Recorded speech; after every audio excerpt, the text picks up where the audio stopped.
Hi, I'm Laura. Hey, I'm Steffen, and you're listening to Attributed, a podcast library by Dreamdata. The purpose of it is to store and share all the knowledge that we have gathered across Dreamdata employees through our LinkedIn Lives, podcasts, and webinars.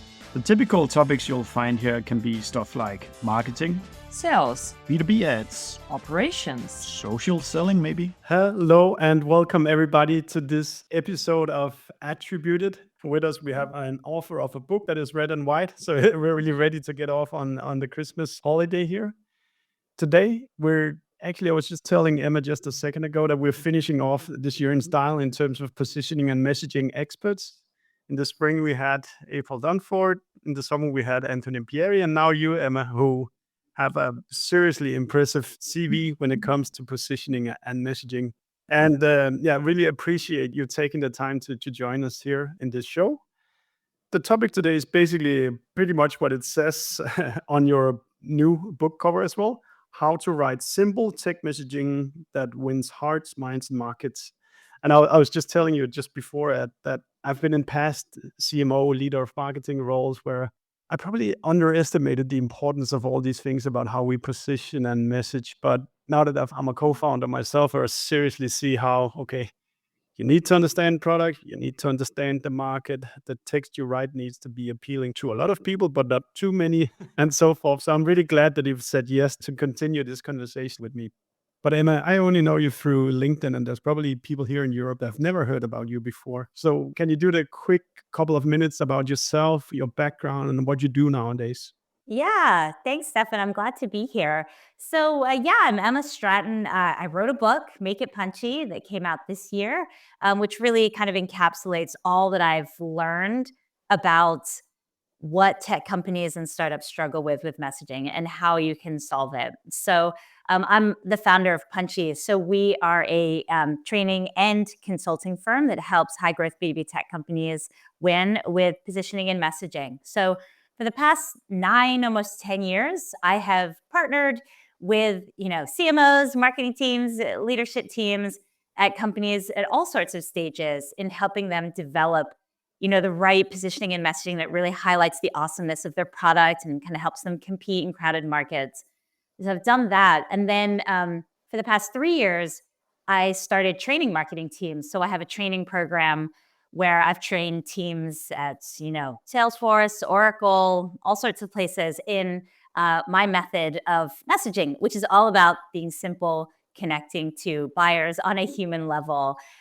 So that's been really fun. And then the book just came out, which kind of is hopefully to teach, all marketers, all founders, sales, product, anyone who wants to get better at messaging. Hey, here are some simple techniques and a process you can follow to get a good result every time. So to sum it up, I'm a huge messaging nerd. Been spending way too long thinking about this stuff, talking to people about it and what's hard for them. So excited to share some of those insights and findings I've had over the years with you and everyone who's listening today.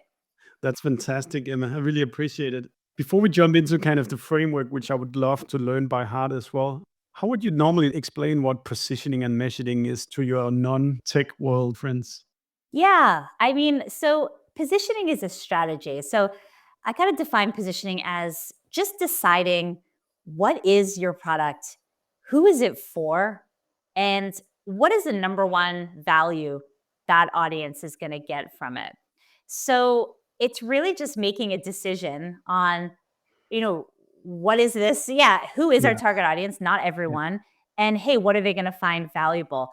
Outside of tech, it's funny because I don't know if people struggle with it, but in tech, it's really hard because there's like all these different ways you can position a piece of software, right? All the pivoting and all that. So it's very important in tech, but perhaps less important in other products and industries. But positioning is just making that decision. Okay, we are for this audience, and this is the value they'll get.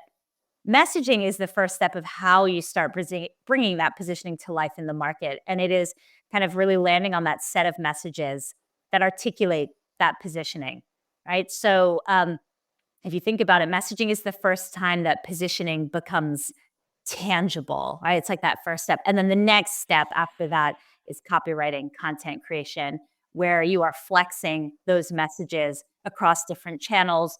You're saying it in different ways, depending on the action and where it's appearing. And so you're not just saying the same sentence over and over. So that's kind of how I define the three, Yeah, and that's maybe good to let's drill into that distinction later about messaging versus the specific copywriting related to it. But I think there's a point that I've experienced myself that I think I would love you to kind of like just cement for the people listening, which is the positioning part. Because let me start by asking the simple question: is positioning just an exercise that you do internally in your marketing team? Positioning, is it just an exercise? Well, hopefully you have a result, right? That comes out of it. And it really should be a living, breathing thing. It should be an embodiment of your company, what you're doing. So it shouldn't just be something that's on a document somewhere that no one ever references again. I mean, I will say I've met teams that have come in where they've said, oh, we got our positioning. It's all done. We've done the exercise. We just need messaging. And I've looked at what they have and I'm like, this is not positioning and this is not helping me write messaging. It's often too vague, right? It's either sort of not really defining a real specific customer. It's kind of going for everyone, or it's kind of like just a lot of words in that dreaded template that April Dunford says she doesn't like, that classic positioning template. So I have come across positioning documents. It's like, I'm sure there's a huge conversation and lots of time that went into it. And I see this document or a couple of slides in a deck, but it's not helping me create messaging. And that's when I know it hasn't really been done to the level it needs to be done. Yeah, I think we personally experienced that dream that in the leadership team there was that we kind of like spend a year walking around this exercise of positioning and ideal customer profile definitions. Yeah. And it was like, how do you get started? Is it even important and so forth? But when we actually did the work, it was such a relief for all other decisions we needed to make, because we made a decision about what is the company, like specifically who are we solving problems for, who are we building product for, who's marketing trying to attract, who's sales trying to sell to, who should see us strive to absolutely keep on board. So all the other decisions afterwards became a lot easier once we decided, as you say, kind of what are we, who are we for, and like what's the market, etc. So Well, that I was mean, why I was saying a bit the banal question that is it just marketing? No, it's absolutely not just marketing if you want to do this well. yeah, I mean, it's the company's strategy, right? Yeah. And it's so fundamental that it seems insane, ridiculous that people don't have it. Like, how could you not know what your company is? How could you not know who you're selling to? But it's very common. And I think it comes from a fear of, well, everyone wants to grow, right? Everyone wants to sell a lot. Everyone can see that one technology, that everyone in the world could use this. Mm, And so you think, well, why not just sell to everyone in the world? yeah. And we don't want to restrict it. And that's where you see that it's very hard to make decisions when you say, we don't really know what we are and we're trying to sell to everyone. I mean, Yeah. yeah. I think also like maybe it's we're a subscription product, and succeeding with one deal, okay, good. But everybody who's in the subscription business knows that it's about, do they actually renew the contracts Right. afterwards? And if your positioning and messaging sets you up to something you can't deliver on, churn rates are gonna skyrocket, and Right. you will fail, and investors are not gonna put extra money into your product. So you really need to think carefully about what is it that we say. Absolutely. What are if we start like broadly speaking, what are the common mistakes that are being made by companies doing positioning? Yeah, I mean, I think we just sort of touched on that, which is trying to go too wide, or I should say, fear of going too narrow, right? Yeah. So, whether that is, hey, we want to sell to everyone, or, oh, we have this core audience, but hey, this would also really work for, audience XYZ who are totally different, and trying to get them before you fully established yourself with the original audience that you found success with. I think that is something I see a lot. I think another thing that all high growth companies struggle with is, hey, here's where we are today, but we want to go there in the future. Yeah. So how do we talk about that? The product's not there yet, or we're not selling to that audience yet, but we want to. I think companies, they're so future focused. Tech companies are always looking years and years into the future.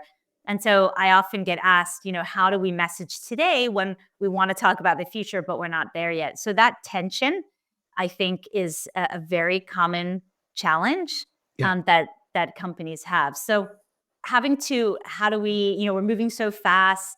Where do we position for today, for tomorrow, for a year from now, for 5 years? That's a thing that comes up a lot. And then, of course, not really positioning, saying like, we want to sell to everyone. And having that really broad positioning that actually, the broader you go, the weaker it gets, right, in people's eyes. So that's kind of what I see the most in my experience. Yeah, and I can definitely relate to it as well, because when you run a company, there's so many voices and so many advices from here, from Yes. everywhere. Like investors, they want to see this fantastic, inspiring vision for the company, but You can't. right That's now the we're challenge. just trying. Like no one's out buying, a self-driving car for B2B marketers. They're Right. out there. They have a pain and a problem right now that you need to solve, and that's the intent that you need to find. Yes. And then you need to some sort of realism between where we are today and where we're going. But people in market right now, they're not buying the self-driving car. They need to buy something that relieve the pain that they sit with right now. Do you help your customers make like a positioning roadmap or something like that that helps them kind of connect what do we say today and where is it that we want to be 3 or 5 years from now?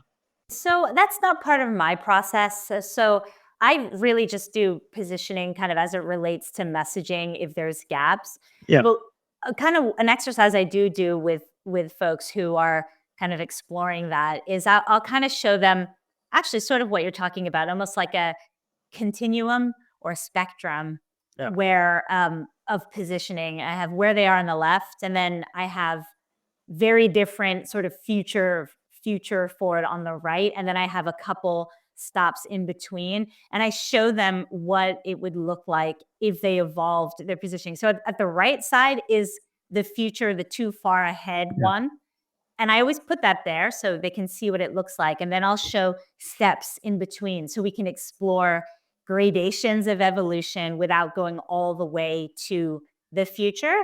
And I pair those with sample value propositions because I think it helps people understand what a positioning is if you can see its first manifestation, which is the core value proposition, right? That goes with the positioning. So I show them that, and that helps us have a really good discussion around, okay, what's right? When they see it out like that, often they'll realize, the one all the way on the right, the future one, we're not there yet, but we like some of the ones in the middle that are making maybe a baby step towards where we want to go.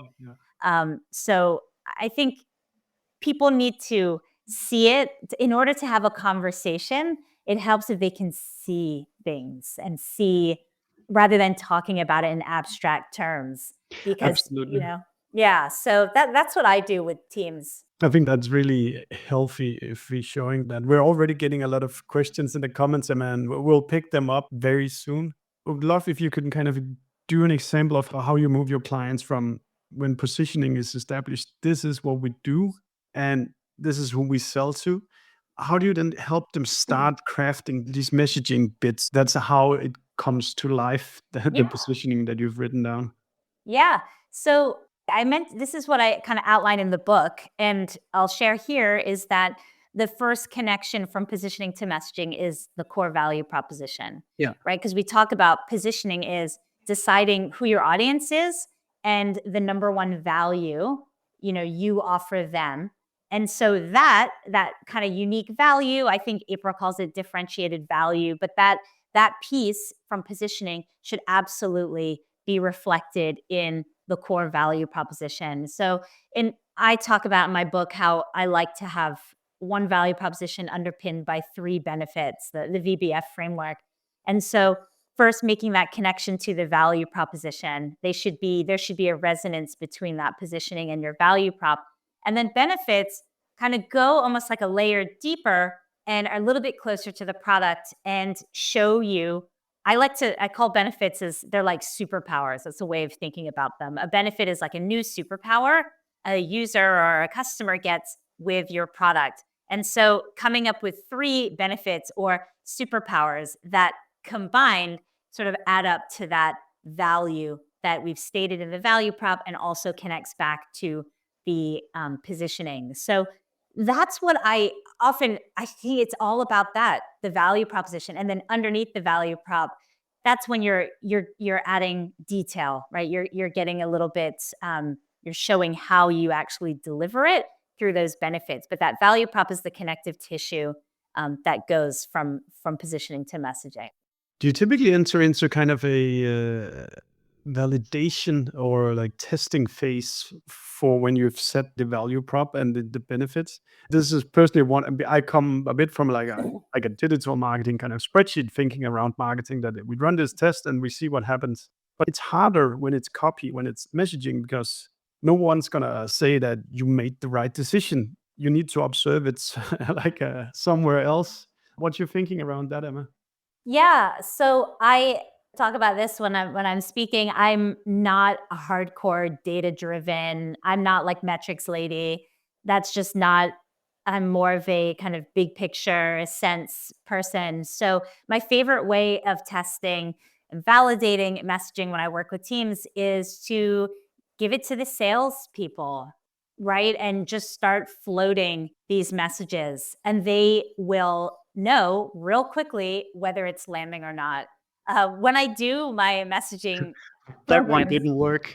yeah, exactly. When I work with teams on messaging, I always involve the sales team. So the Yeah. CRO, the VP of sales, they're always involved. I think it's important. They should be involved. So often sales, or the CEO, if it's the CEO doing sales, talking to prospects, doing pitches, just start integrating, the new messaging, and they will know. It's human to human. They will know if people's eyes light up or if they glaze over, whether it's working or not. Yeah. So that's my favorite way to get immediate feedback and get some Absolutely. confidence. And then honestly, you just have to start using it and put it out there. You've got to give it a good go, and put that message out there for at least 6 months and see how it goes to really know. I mean, you can't just run an A/B test. You can't just send it, things like, I don't know, user testing or Winter or these tools. They can be really valuable and give you some good insights. But I feel like there comes a point when you're feeling relatively confident, you just have to take the leap, put it out there and use it and see what happens. I think you're so right. To get started, we're not looking to try to do science here. We just need to, if you tell this story to another person, do they get it? Okay. Do they get it? Yeah. Did you feel comfortable telling this story? Is it legit? Is it trustworthy? On one call, then you study 5 calls or 10 calls, and then you're probably somewhere after that. I think it's just the industry we're in is all about testing and metrics and data. We're obsessed. And so we try and apply that exact same thing to, is our messaging resonating? And it's just not quite the same thing, as you said. It's not quite the same. So it is more human, and you can get a lot from a couple phone calls. So Yeah. I think the best thing you can probably do is to, exactly as you say, like battle test it. Like there's sales calls, but you might also have a Slack community as a company. yeah, You might post a lot on LinkedIn. So there's a lot of people where you can like take micro bits of this and try to see how do people react. You can send a newsletter that contains a blog post that are focused on these specific things. So I think it's about finding all these places where you kind of interface like the real representatives of whatever market you're in. absolutely. But you just said time before, Emma, and Nesca here has a good question related to time. So how often should we revisit the messaging exercise, and how often do we do positioning? So you said 6 months. Is that your rule of thumb for stuff? How would you kind of like deal with this? So I'd say when you have new messaging, give it at least 6 months to see how it's working. Now, funny, I had this question asked when I was speaking at a different community the other day. And actually, I think in this industry, people tend to want to change things too much. So I think, we get bored, or we think like, oh, we've launched a new feature and let's relook at our messaging. So I think it's perhaps we veer more to changing it too much. So you want to change your messaging if there's been a significant change to positioning, right? So you've changed your product in a major way, not just a small feature, but like this is fundamentally changing it, or change an audience, right? We are, going after a new audience or changing. So those types of big changes that are reflected in positioning necessitate a change in messaging, right? So whenever it's that big, that's when you need to think about it. Oh, go on. I really agree with you, because if you think about when brands really work, they occupy like one word inside of your brain, kind of Salesforce, Serum, Nike, sport, or shoes, or whatever, Pepsi, Right. Cola. If you every 3 months you say you're something new, like you never actually make it into actually having one like this brand is this thing inside people's brain, and then the story doesn't like travel through word of mouth.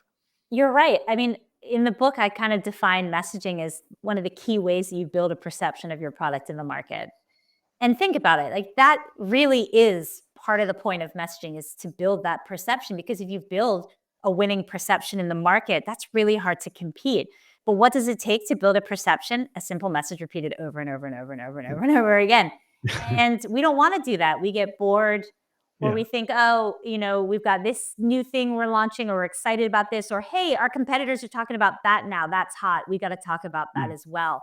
So I see. AI. Gosh, exactly. So it's shiny object syndrome as well. Yeah. And so it's actually more about sit with it. So there was a company I worked with, and they were in a very fast-moving, volatile, jargon-filled, techie space. And they were early. I think they were maybe Series B. I'm not sure. They were early-ish. And we redid their messaging. And instead of chasing all the things, we really focused on the customer and their real problems and what they cared about. And it really simplified things. And I caught up with the CMO, later. And he said, we kept that messaging for 2 years, which is wild. And he's like, that's like a decade in our space, because everything is moving and changing all the time. But he said, but you know what? There was an authenticity to our message that didn't change, because you know what?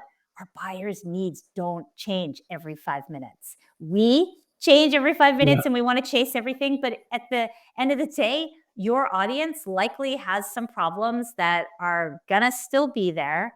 And so you don't need to change your messaging all the time. And if it's working, really think twice about changing it. You got to have a really good reason to change it if it's working for you. Now, if your messaging is clearly not working, no one's opening the emails, salespeople are hanging up, like if you get those signs that the messaging is not working, then absolutely change it. But if it's working, just keep going, unless there's a major strategy shift that means you have I think to it's a really pivot. good point, Emma, saying that the market's needs doesn't change.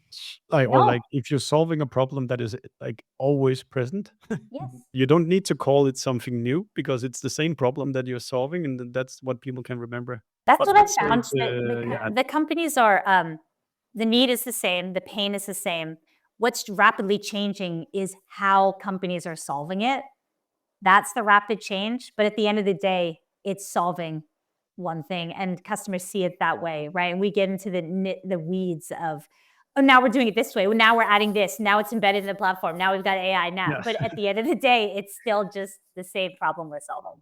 I will say though to Aneska that it's also not written in stone, and it's not allowed to never change it, because then you can kind of get locked up by fearing that it has to be perfect. So think about more about it as like a thesis that you define for a certain period, and then when the period is over, revisit whether are you happy with what we're seeing, is it taking us in the right direction, and like come up with a new theory if it didn't work out there the way you settled.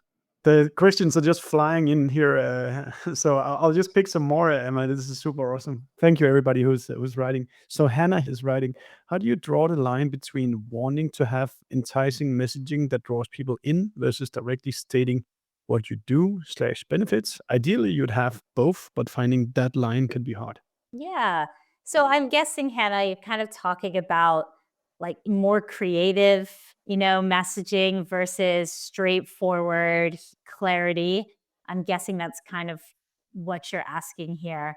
Yeah. So at Punchy, we kind of do both. I mean, we definitely do more around kind of clarity around, what we do, kind of benefits, but we also make it enticing. And so one of the best ways to do that, I think, is really knowing your customer and really understanding the pains and also exactly how the pains manifest in their day to day, in their lived experience, and then reflecting that in messaging. And that is actually how you can both be very clear about what your product does or what it can do for them.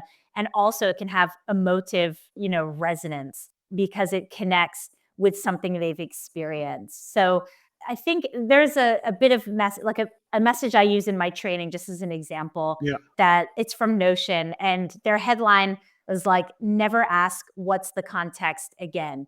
And in the body, it talks about how, the problem with like old wikis and documents and how they bring everything together. And so they sort of mirror the pain in their messaging, and it's very granular. It's not this like highfalutin problem that they're solving. It's something very specific, just that frustration of just finding something, it being completely out of context, and you have to go hunt and figure it out yourself. And so one of the things I teach a lot is, can you get real with your buyer and their problems? How do they actually talk about them? How do they think about them in their own words? And then can you use some of that language in your own messaging? Because when you kind of connect with something that maybe they experienced that day, right? Maybe you're talking about the frustrations of like mistakes in spreadsheets or something. And maybe that just happened like last week and it was really bad. And that triggers an emotional response in the person that's reading it. They're like, oh God, yeah, that happened last week. And that little bit of emotion almost fans the flames of, hey, I might actually do something about it. So I think you can kind of really walk the line between enticing and clear by really focusing on real customer needs and using their language. It sounds so not rocket science when you say it like that. So many forget that it's about like listening to what your customers are saying repeatedly and then turn that into like a one-to-many format that that the next customer comes to your website or wherever it is. And it's not about fancy words or trying to be super clever and cute in headlines either. It's not about that, it's you can be straightforward. Something that we actually, I just thought of an example as you were talking, that our salespeople get sometimes on their calls. The clients would say, oh, our data is messy. We don't know if we're ready for a solution like that. Then we put that on our website saying, don't worry if your data is messy. We know how to handle it. Yes. And that was probably, let me bring up Jeremy's question here because that's related. So why do most marketing and sales teams struggle that much to collaborate effectively on fine-tuning value and messaging? I think that's very closely related to what we're talking about here. And it's about us as marketers. We need to become best friends with the sales team. So they tell us when something is working or when something is not working.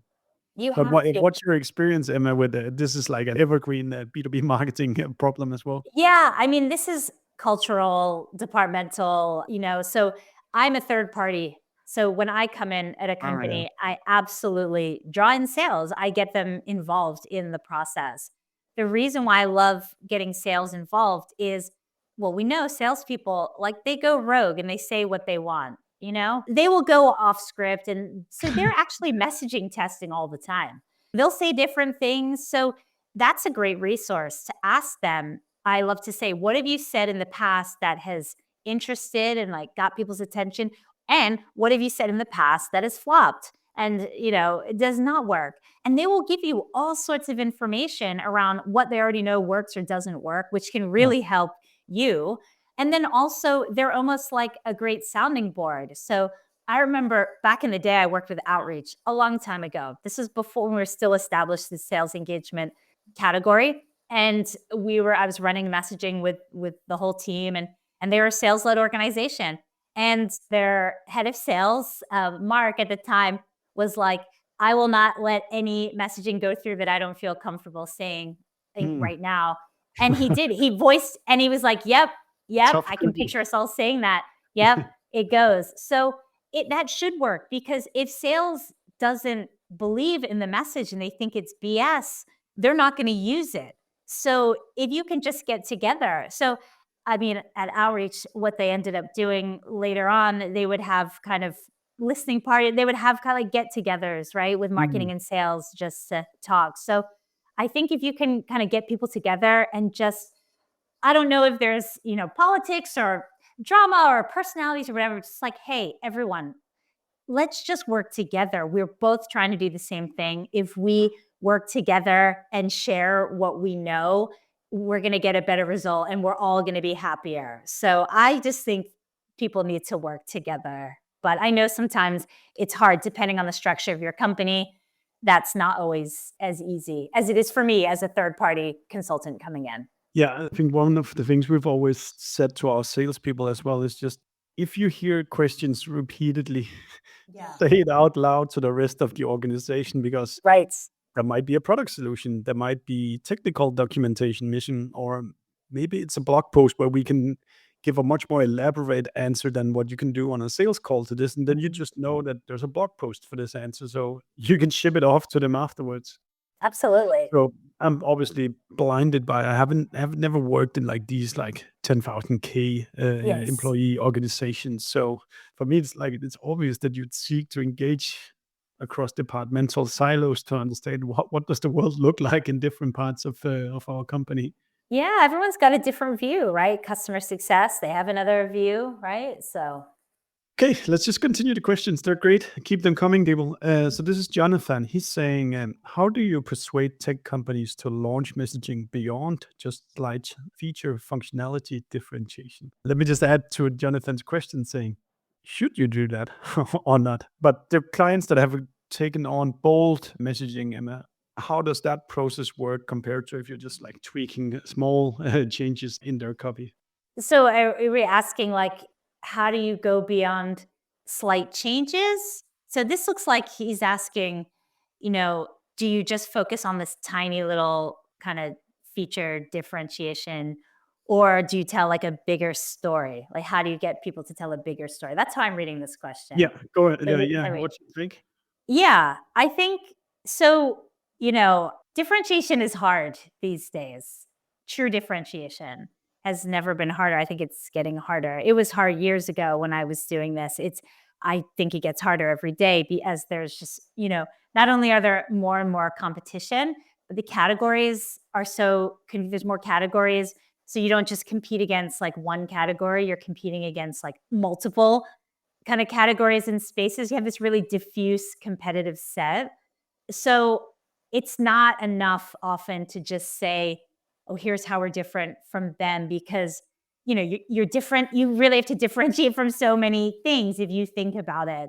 And so you want to go in at a higher altitude and just tell it more of a story than just getting straight into the weeds. So if you think about it in terms of altitude, if you're going in on like, we have this feature, it's better than them, or, something that around feature or functionality, you're going in at a low altitude and there's really nowhere to go. It's like pricing comes next. Like you got nothing left because you went in low. When you come in with more of like a value driven story, like the why and connecting to like this meaningful value that may not be differentiated, right? Other people may be able to offer that too. But if you go in strong with, here's what we stand for, here is our point of view, here is our unique value that we offer, etc., you go in at a higher altitude. And then you can go into the differentiation and all these other things, but you've got room to go. So it's going in at a higher altitude. And that's what can make people uncomfortable if they're used to that low altitude. We're used to just talking about the tech, getting straight into it. The only time you might want to consider a message that is purely like differentiation is if you're in a space like CRM, like a flooded, like everyone, there's so many of these, everyone is the same, everyone knows what this product is, right? If that's the case, then yeah, you want to focus more on differentiation, more on, hey, this is how we're different from others. But that's because your audience already has an understanding of your product, what this type of product does. So you can focus on you can go in at a lower altitude and really focus on differentiation. But for the most part, you do want to elevate. And That's one of the reasons why I wrote my book, is because so many people are like, how do I tell my leadership? How do I tell my CEO? How do I tell engineering that this is the way to go? And so I'm hoping that my book will just start to kind of grow that way of thinking, so that all these marketers that are trying to swim against the current, will get an easier time of it. Yeah, and it's such an interesting discussion, because I think many aspire to that more inspirational messaging, but don't crawl too high up the mountain. It's very Yes. there's sometimes you see on LinkedIn people doing these screenshots of what companies used to say, and then like 10 years down the line they're saying something, be bold, but they actually used to do accounting software, or like where they kind Exactly. of just lose touch from what are they actually doing Yep. when- So I talk about that in my book. Oh, I great. talk about altitude, right? And so it is about not going too low in the altitude on the features, but also not going too high where you're like, we're changing the world, Mm. It's somewhere in the Sure. middle. Yeah. Yeah. And then the Jessicas were asking here, how can I measure messaging impact? I was asked today when I delivered my framework based on the Punchy book. So how can you measure the impact? So I think, you want to make sure it's executed, first of all. Like, Oh yeah, good point. make sure that everyone's using it, that sales is using it, that it's getting integrated and kind of outbound, emails and messages and pitch deck, right? So first, make sure that it's actually being used, because that doesn't always happen, and it's not fair if things aren't going great and people aren't even using the messaging. So make sure people are using the messaging. But like I said, you should start seeing, more success. You should start seeing hopefully more demos. You should hopefully be seeing more success in, sales calls. Those can be some like early indicators that, things are going well. Your sales team should be able to feel it, right? If they're putting out messages and, outbound emails, and they're getting better responses. Those are all things that clients I've worked with have noticed. Yeah, I would Those also changes. say, I try to get your company to post more on LinkedIn, because it can be such a quick feedback mechanism to start having your sales team posting these kind of different stories based on the messaging framework you've built. And if no one is reacting to it, that's probably a bad sign. Or if people say, hey, you actually understand what my pains are and the solutions that I need, then you have some sort of indication that it's working. Um, but then again, it's also like there's both the market response, but how about talking to the different colleagues you have and say, hey, what do you think about the new messaging framework? Is it working out? Talk with the product team, talk with the sales team, talk with the CS team. What is kind of the qualitative feedback they get now that you've developed this new messaging framework? Oh, you asking me the call No, too? no. Oh, yeah, More yeah. just Oh, sorry. Yeah, I think one of the most successful messaging engagements I did was with a company, and it was actually the biggest cross-functional team. It was like 17 people, and they all had big personalities, and it was product, it was sales, it was, customer success, it was the CEO, it was everyone. And I remember thinking, oh God, I'm never going to get them to align. Like, this is, yeah. I'm maybe out of my depth here, but we got there. And because everyone was involved, they were really bought in, and it was, lots of salespeople. So anyway, the CMO kind of emailed me and was like, we haven't put the messaging yet. We haven't operationalized it yet, but everyone's using it. Like, I'm hearing it everywhere. And I can't believe it. This has never happened to me before. And it's because it was truly like a collaborative approach. And so it was so organic that everyone just went to their departments and just started talking about it and started using it. And they believed it, and it worked for them. So there are those times when you kind of hit on something, when everyone is kind of feeling it as well. And I feel like that's when it's truly connected to who you are as a company and what you set out to do in the first place. A lot of times when I help teams with messaging, I just help them return to that in a way. It's not just some wacky new idea like out of left field. It's something that's really grounded in the core of who the company is. And that's why it resonates. It's like, yes, this feels right because this is what we always meant to do. But then we just got complicated and we lost our way and we doubted ourselves and we finally came back to this place. So that's often something when, other departments, other colleagues, when it feels right, it's kind of touching on some kind of truth, some authenticity within the company.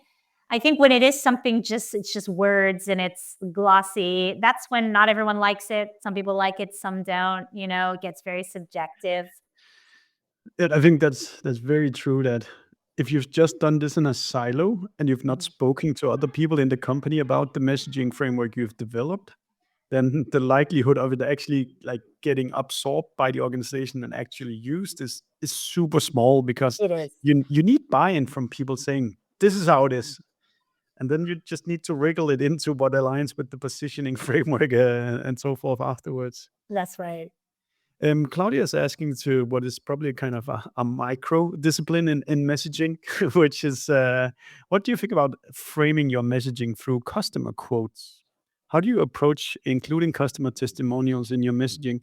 So I'm thinking this is probably some kind of tool you can, once you know your messaging framework, then you know how to use customers to actually say it on your behalf sometimes. What have you done in the past here, Emma?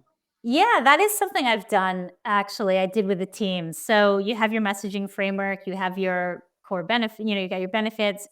And under each benefits, I had them actually capture customer quotes that map to that benefit because they had so many and just keep them in the document.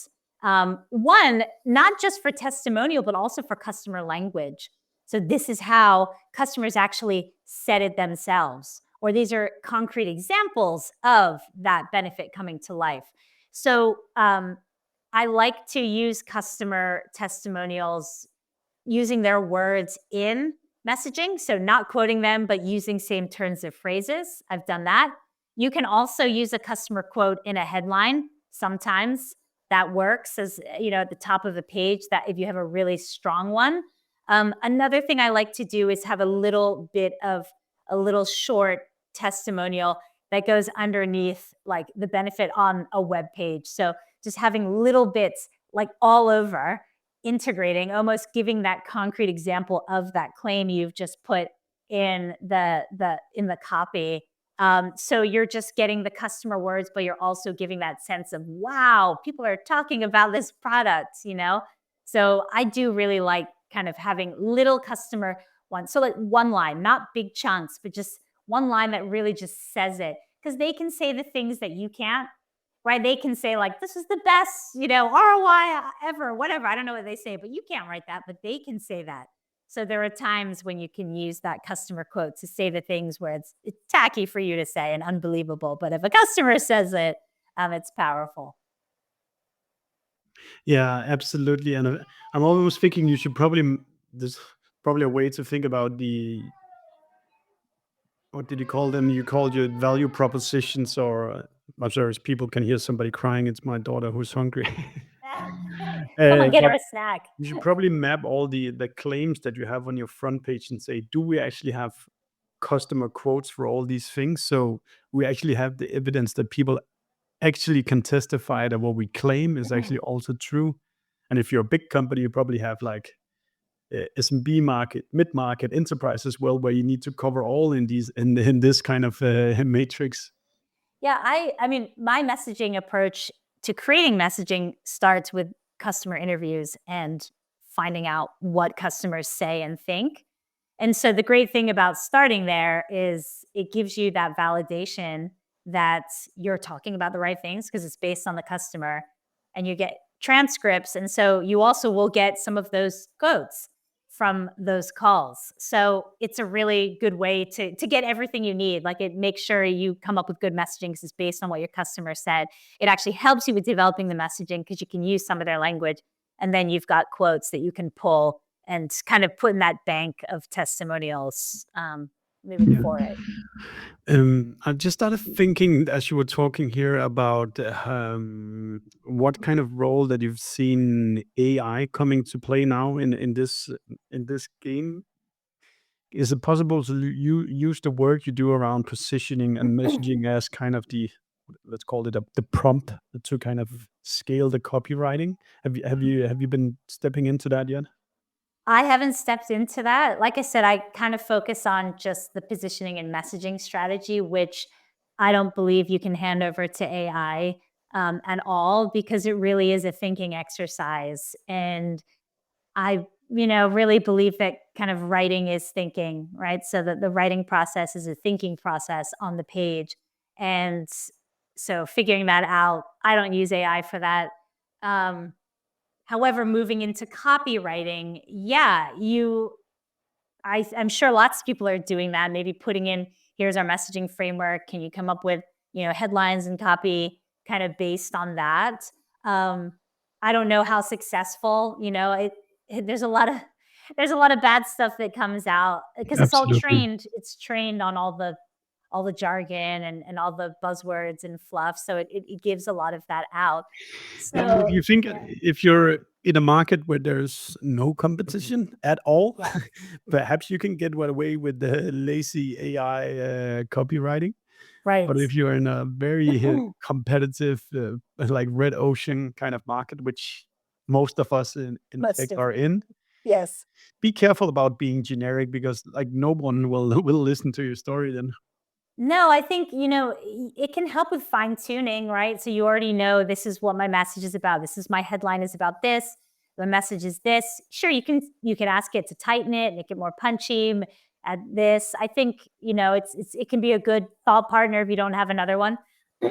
But yeah, for the most part, I don't use it for messaging. No, wouldn't recommend it either. Don't But use I've it at actually all. found it as great inspiration for like creativity. Where we need to drink one or two coffees before the brain starts working. You can just throw a wild idea at the That's AI, and right. then it gets onto it. And so it can be a good, I think particularly for creativity, it can be really a really, really big help. Yeah. So we're approaching the end here, Emma. What companies do you think people should be looking at for inspiration on great messaging? You know, I'm terrible at this answer. I should have more. Um, so a couple that I like, I really like GitHub's Yeah. copy and messaging, only because I think they do a really nice job of being approachable, but also technical, speaking to a technical audience, clear. I think they do a really nice job, because a lot of people say, well, I write for a technical audience, so I have to just jam it with jargon and features. And I think GitHub do a nice job of showing how that can look. Another one that I like is a very early stage company and called Butterdocs, and they are like a Google Docs alternative, very early stage. But the messaging is really good because it's super focused on Wonder their like the buyer. thing somebody who's listening, please put in the link to Butter Docs. I've never heard about it. Yeah, they're just a really good example of having a very defined, ideal customer, and writing to them and truly understanding them and writing about problems in their language. So I always say to people, you want to prove to your buyer that you get them. You want to prove that you understand their world. And so the more specific you can be about problems, the more resonant your messaging is going to be. So Butterdocs is just a good example. And I know that because I'm kind of their target, kind of. I'm adjacent to their target audience. So I'm like, yeah, this is good, right? This is good. That's great. And So I like really that's a good like those. example of why good copywriting matters because then other people recommend you when they are asked this specific question. Yeah, exactly. Um, I know, Emma, the right answer is people should read the book. But if you were to maybe it's like crystallize kind of the do's and don't if you want to do great positioning and messaging and copywriting, kind of what is the like your kind of rules of thumbs here that people should take with them today? Well, you should buy the book. It's all in there, so I can't think of them all. But I think that my favorite exercise that I share is say it like they would at the barbecue, and it's this idea of write something like your buyer might say it at a barbecue to a friend. And that is really a shortcut to a couple things. One, it will help you be more real in your messaging, talk about problems in real ways, not in these silly B2B jargony terms that we use all the time that don't really mean anything. So if you imagine them speaking to a friend, that will help you really get at the heart of maybe the more emotive problem. And then the second part is it'll make your language simpler. So we tend to overcomplicate and make things more dry and complicated than they need to be in B2B tech. But when you give yourself permission to say like they would at the barbecue and use more kind of conversational, simple phrasing, it'll make the message more clear and understood. So I teach that, and hands down, it's the thing that stays with people the most, that they use most often. So next time you look at a piece of messaging that is long and tortured and big words, and what does this mean? Just think, okay, hang on a second. How would I say this at a barbecue? And it will force you to be more clear and more down to earth, and you will come up with a better message. So in terms of bang for your buck, that one is probably the best tip I can leave everyone with. Yeah, I really like. I love that advice, and I think we, to some degree, approach it that as well. And then maybe a last bit to that is that be cynical about it. Like, you don't be sloppy. You have to, every page that people have on their websites, run it through that test, not just kind of the front page, but look at all the blurbs you have on your website and challenge whether does it actually mean anything? Does it say anything specifically? Cool. Emma, thank you so much for the time you've spent with us. I really love the book's simplicity, and as it just arrived this morning, I promise I'll give it a better browse later this week. If people want to reach out to you, know more about you, learn from you, what's the best route? Yeah, so you can find me on LinkedIn if you haven't already found me there. So it's just Emma Stratton on LinkedIn. And you can also get on my newsletter. So that's punchy.co/newsletter. It comes out every 2 weeks, and I share techniques, insights, little messaging tidbits that you can apply into your role. And if you haven't got my book already, get the book, because it's short and punchy, and it will give you that kind of full step-by-step process to create your messaging with hopefully more confidence and ease. Fantastic. Great, Emma. And to everyone who's been listening today and throughout the year, I just really want to say thank you on our behalf for supporting our show. If you search for Attributed by Dreamdata on Spotify, iTunes, YouTube even, I think you'll find the show and you can hit subscribe. There is an interview with April Dunford, which I can see personally recommended your book as well, Emma. So go search out if you want to have more messaging, B2B marketing messaging conversations. Go search for Attributed, and we will love to have your follow. Emma, thank you so much, and have a great holiday season just around the corner. Thank you so much for spending the time today. Thank you, Steffen. It's been a blast, and thanks to everyone listening. Bye, everyone.